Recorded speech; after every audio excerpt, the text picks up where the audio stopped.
চলুন আপনাদের সাথে পর্দা নিয়ে অসাধারণ একটি হাদিস শেয়ার করি। একবার এক অন্ধ সাহাবী ইবনু মিম মাকতুম রাদিয়াল্লাহু তাআলাহু নবীজির কাছে এলেন। নবী করিম হযরত মুহাম্মদ সাল্লাল্লাহু আলাইহি সাল্লাম সাথে সাথেই তার দুই স্ত্রীকেই ঘরের মধ্যে চলে যেতে বলেন। এমন আদেশ পেয়ে তারা বললেন, ইয়া রাসূলুল্লাহ, তিনি তো অন্ধ। অর্থাৎ তারা বোঝাতে চাইলেন তিনি তো অন্ধ, সে তো আমাদের দেখতে পাবে না। নবীজি বললেন, তোমরা তো অন্ধ নও।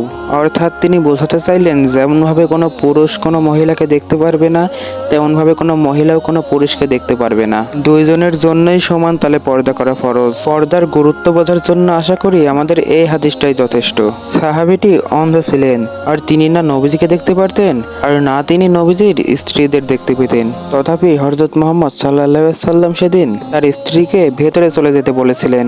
এই সাহাবীর চোখে হয়তোবা আলো নেই, কিন্তু নবীজির স্ত্রী তো অন্ধ ছিলেন না। অকারণে পরপুরুষকে হয়তো কেনই বা দেখবেন তিনি। আমরা যারা নারীর সাথে পুরুষের মেলামেশা হালকাভাবে দেখে থাকি, আমরা যারা বলি একটু মিশলে কি বার হয়, তাদের জন্য এটি এক চমৎকার শিক্ষা। একটু গেলে কি বার হয়, এটি অবশ্যই আমার চেয়ে আপনার চেয়ে হযরত মুহাম্মদ সাল্লাল্লাহু আলাইহি সাল্লামই ভালো বুঝেছিলেন।